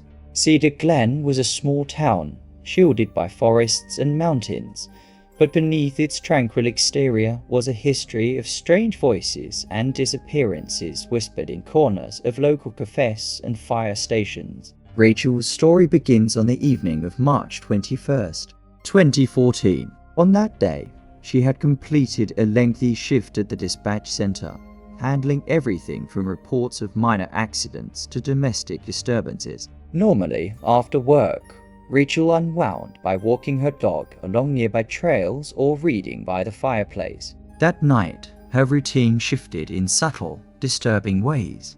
At approximately 10:05 p.m., while preparing to leave the dispatch center, Rachel received a call unlike any she'd encountered before. The line was crackling with static, and the voice on the other end was faint, strained, whispering unintelligible words that sent chills down her spine. Efforts to clarify the message were met with silence or garbled sounds. Rachel tried to trace the call, but technical equipment showed it was routed through multiple relays across unknown locations. The call abruptly disconnected with an unmistakable final whisper, "Don't answer. They're here, disturbed." Rachel logged the incident and reported it to her supervisor, but no corroborating calls or claims from the public were recorded. At 10:20 p.m., Rachel received a second call from the same unknown number. This time, the voice was clearer though uneven. A low male whisper repeating her name and broken phrases about watchers in the woods and the night never sleeps. According to dispatch logs and audio archives reviewed by the Idaho State Police, Rachel spoke calmly but with growing unease, repeatedly asking for identification. The call ended with Rachel whispering, "Who are you?" after which the line went dead. Her radio and phone devices briefly went offline. After concluding her shift around PM, Rachel walked toward her car parked in the remote station lot. Witnesses later said that a faint glow illuminated the surrounding trees, an unnatural light casting strange shadows. She never reached her vehicle. Search parties scoured the wooded area, combing trails, storm drains, and abandoned cabins.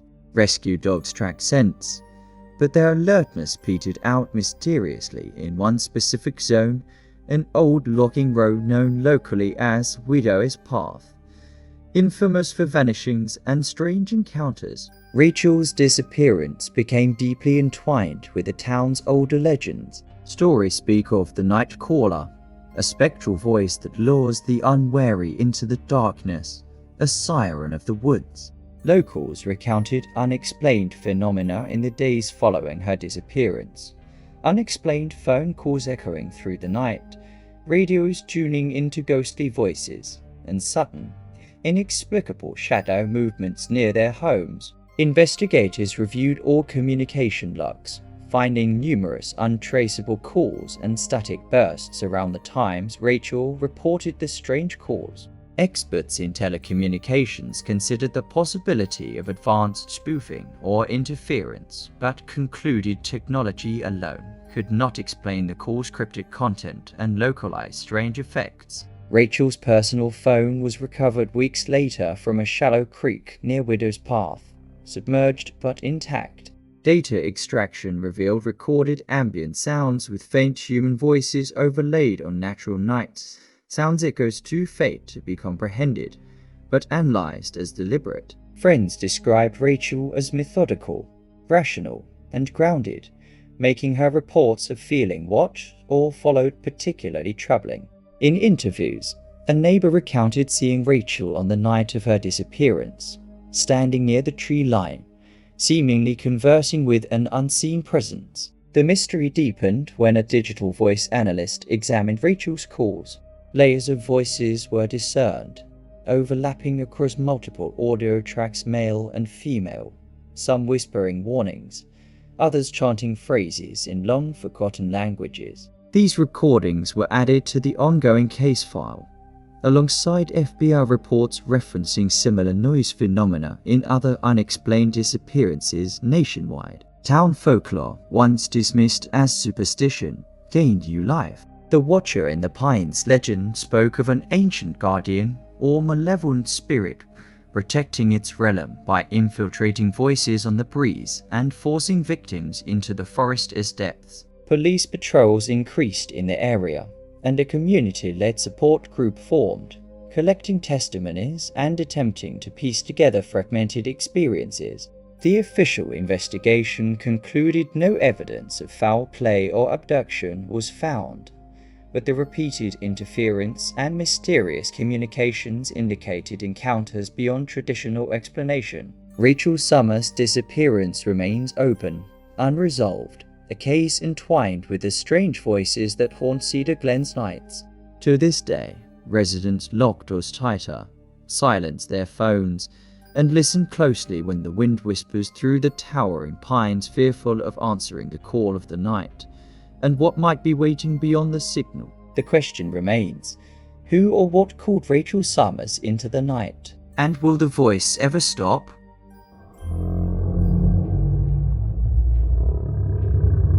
The disappearance of Marcus Rayner. Marcus Rayner was a 42-year-old documentary filmmaker known for his meticulous research and quiet determination. Based in Madison, Wisconsin, Marcus specialized in uncovering forgotten histories and obscure local legends, bringing them into the light with his cameras and insightful narration.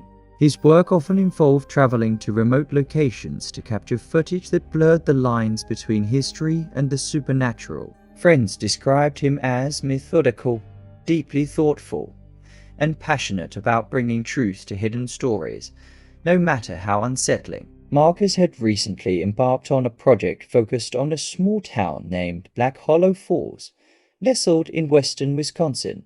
The town was renowned for its natural waterfalls, dense woods, and the legacy of a series of unsolved disappearances dating back nearly a century. Locals spoke quietly of a shadowy presence among the falls and the surrounding forests, a legend that Marcus sought to document with the precision of a scientific investigator and the eye of an artist.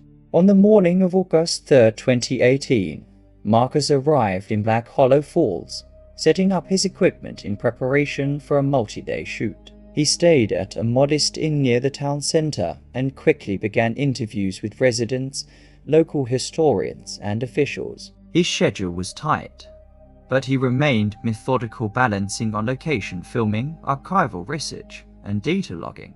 According to witnesses and official records, Marcus took his last known footage on August 7th at dusk, on the outskirts of Black Hollow Falls near the largest waterfall, where the river plunged into a deep, misty gorge. His final recorded words speak calmly of a place where nature and mystery intertwine and reference a history written in shadows and whispers. That night, Marcus went for a solitary walk along a rarely used trail near the waterfall, a spot locals avoid after dark, warning of strange noises and disappearances dating back to the 1920s. According to witness testimony from the innkeeper, Marcus left around 8:45 p.m., carrying only his camera and a backpack. That was the last time he was seen alive. The inciting incident began when Marcus failed to return the next morning. His car was found parked near the trailhead untouched, but his equipment, bag, and camera were missing. Search parties quickly assembled, including state police, local volunteers, and Forest Service rangers to cover the dense forest, rocky ravines, and streams. Despite thorough searches, no trace of Marcus was found. What the search uncovered instead was a series of odd clues that deepened the mystery. Near the base of the waterfall, searchers discovered a small carved wooden figure resembling a distorted humanoid, placed precariously on a moss-covered boulder. The figure was unlike any local craft, made from an unfamiliar wood and covered with primitive symbols that resisted immediate classification. The official case file notes that the carvings were analyzed by anthropologists and considered possibly a manifestation of ritualistic expression from an unknown culture or group. Furthermore, investigators found recent footprints near the waterfall, matching the size and tread of Marcus's boots, but abruptly disappearing into thin air where the river's current rushes and a network of caves begins.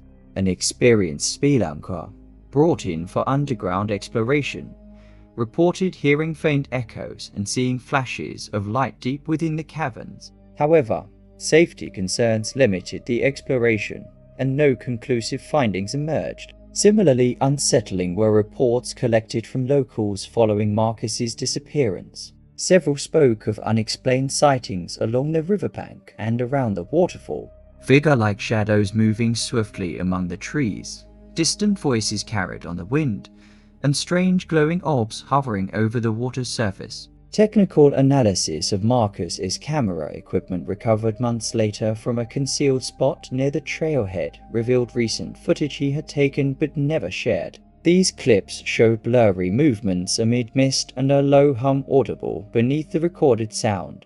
Audio specialists isolated a faint voice in the background, repeating the phrase "find the truth" before it's too late. Experts verified the recording's integrity and timestamp to the night of his last known outing. Marcus's journal, discovered in his hotel room, provided further insight. In his handwritten entries, cross-verified by forensic experts, he detailed a growing sense of being followed during filming, unexplained interference with his recording devices, and recurring dreams about the fool's dreams where the water whispered his name and beckoned him into the shadows. One particularly stirring entry read, "There's a darkness beneath the beauty here. It's patient and old. I am afraid to look too long, but I must." The townspeople shared whispers of a harrowing local tale, the Watcher of the Falls, a shadow believed to guard the hidden cave system and claim those who wandered too close under the cover of night. Documents dating back to the early 20th century recount disappearances eerily similar to Marcus's. In some cases, the victims' last known locations were near the waterfall or caves, with few clues and no recoveries.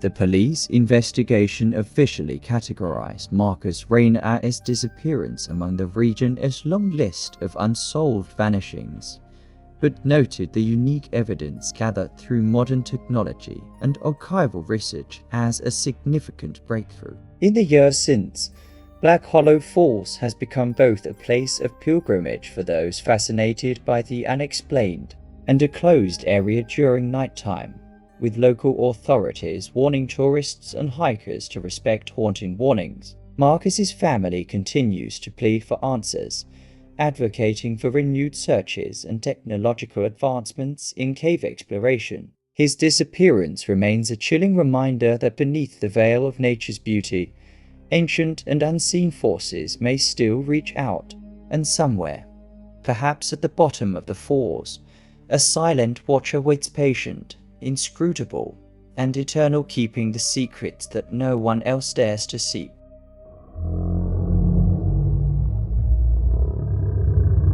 The shadow over Marrow Creek. David Harper was a 40-year-old wildlife photographer and conservationist living on the outskirts of Marrow Creek, a small, forested town in southern Montana. Quiet and intensely observant, David had made a name for himself documenting rare and elusive species, often trekking into deep wilderness areas where few dared to venture. His days were spent wandering the rugged terrain with his camera gear, and his nights compiling detailed notes and photographs to capture moments forever lost to the wild. Marrow Creek was surrounded by dense pine forests and rolling hills, with an isolated community that balanced rustic charm with an awareness of the region's more mysterious elements. Stories older than the town itself whispered through the trees' strange lights, vanished hikers, and shadows that moved with a life of their own. Though David approached such tales with a grounded skepticism, immersing himself in the natural world, he soon found that there are forces beyond nature even he could not explain. The inciting incident occurred on October 12, 2019, when David set out just before dawn for a week-long solo expedition into the untouched northern section of the Marrow Creek Forest. His goal was to photograph the rare mountain lynx believed to inhabit the area, a species rarely seen and rarely captured on film.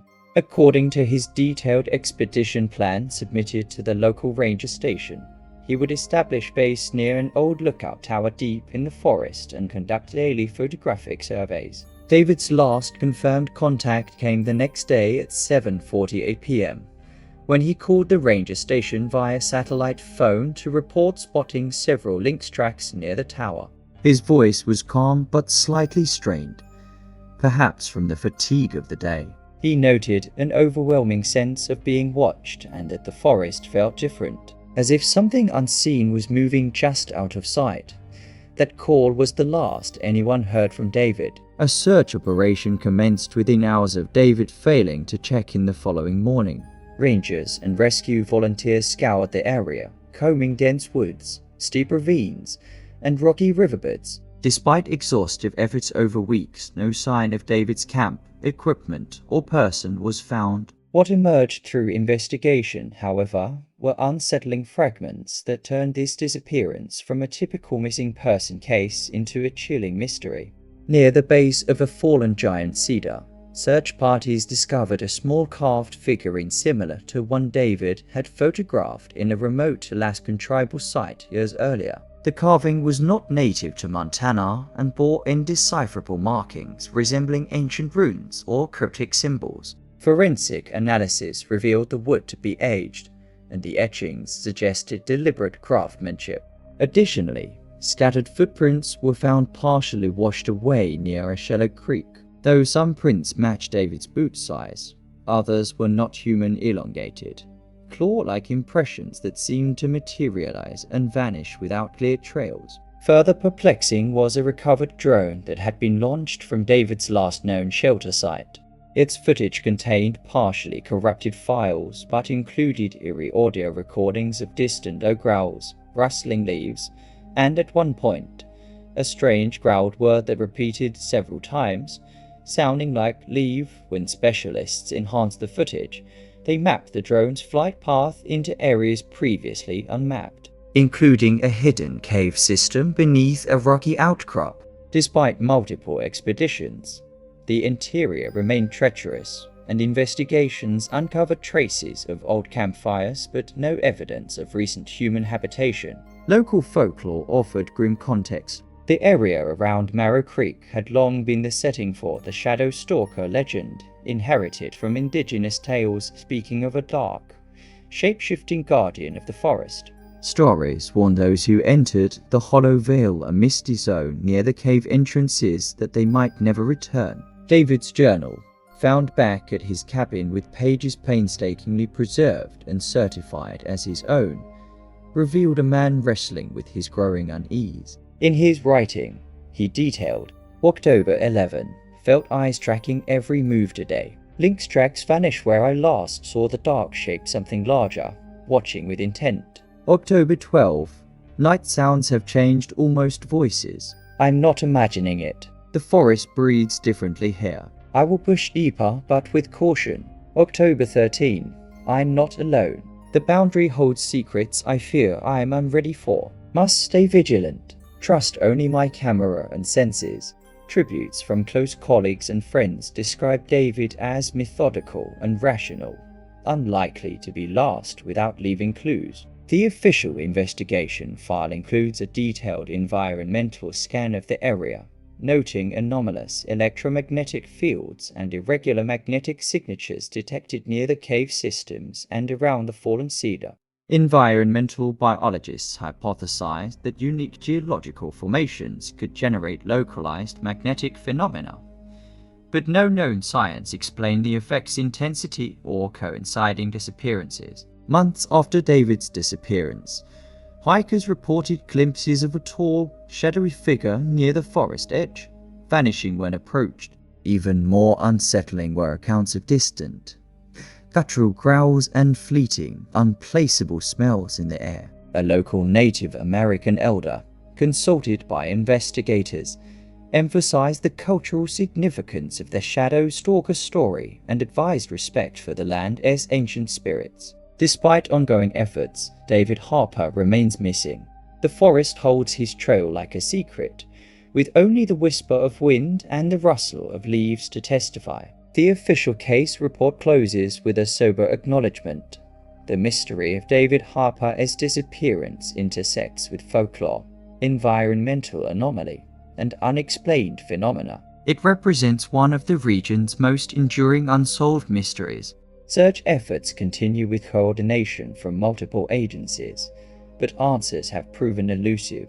For those who live near Mary Creek, the legend grows darker each passing year, a reminder that in some places, the shadows watch and some trails lead nowhere. And deep within the forest's heart, the silent guardian waits, patient and eternal, among the pines and ancient stones.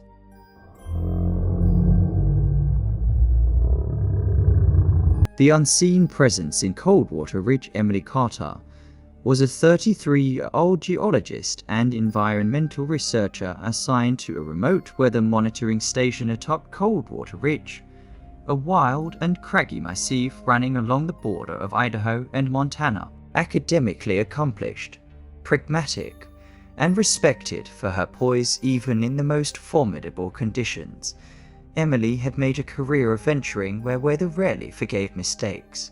She had adapted to a routine most cannot imagine: sleeping in prefab shelters, meticulously logging data by flashlight, and watching low-grade clouds swirl around mountain pinnacles, always searching for signs in the storm. Coldwater Ridge was, to most, a blank spot on the map known for freak squalls and eerie tales. Barely a handful of families lived along the roads snaking into the valley below. Truckers took detours to avoid its ice-glazed switchbacks.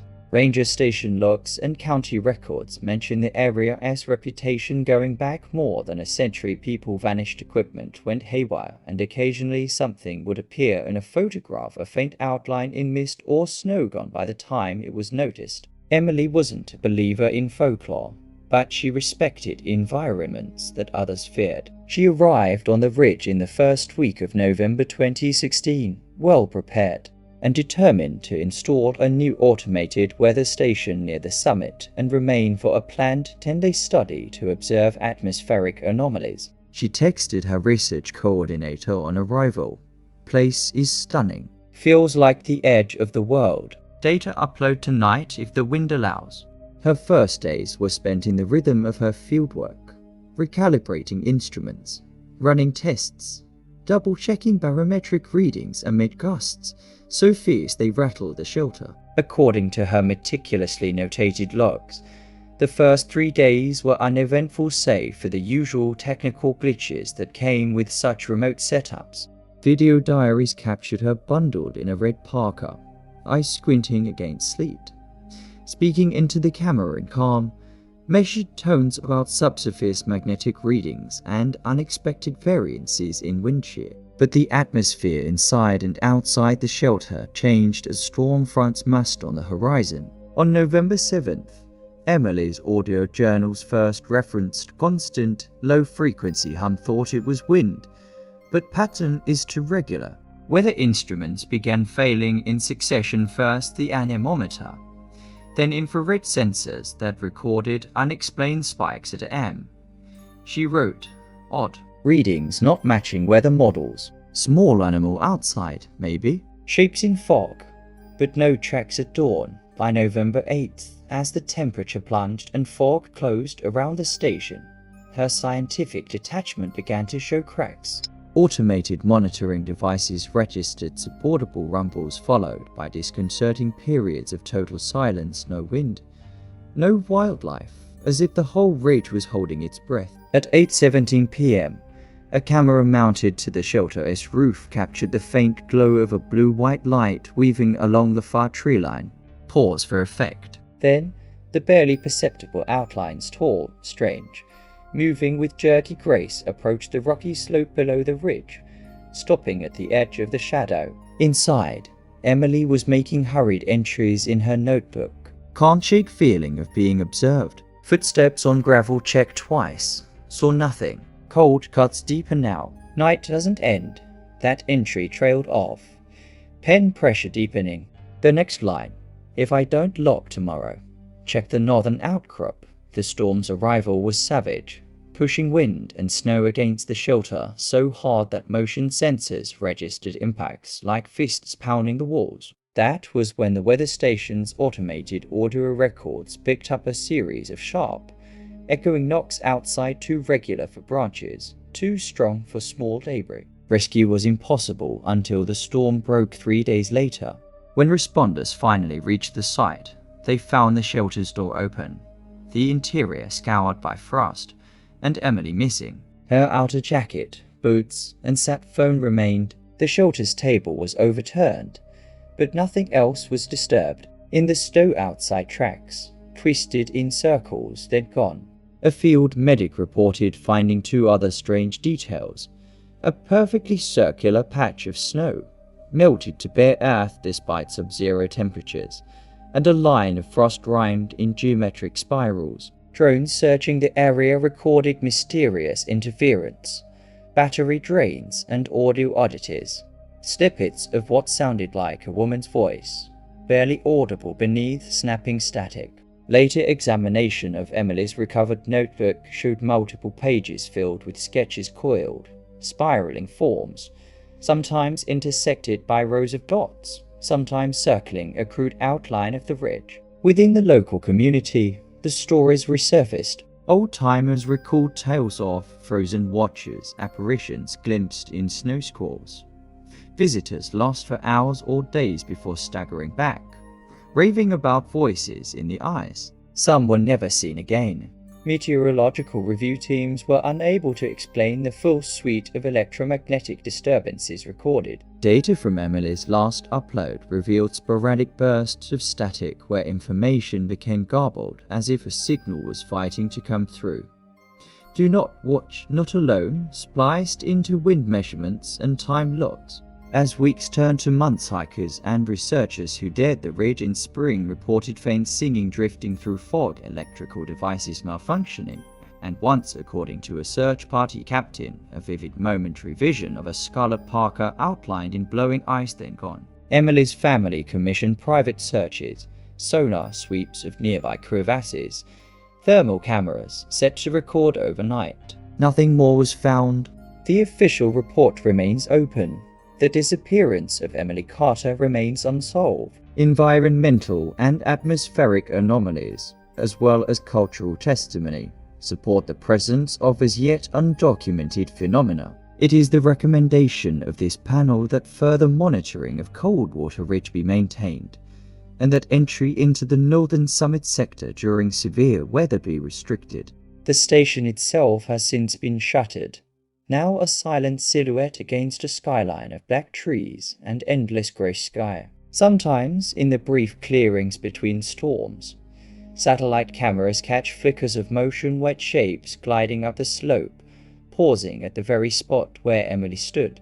The mountain keeps its secrets, the cold its memory, and in the endless hush following every storm, people say you can almost hear the quiet plea of a voice carried on the wind. I'm still here. Emily Carter's story endures not only as a warning, but as a testament to the thin borders between known and unknown, and to the possibility that some watchers are never seen, only felt, and never leave. And Coldwater Ridge remains alone, eternal, whispering.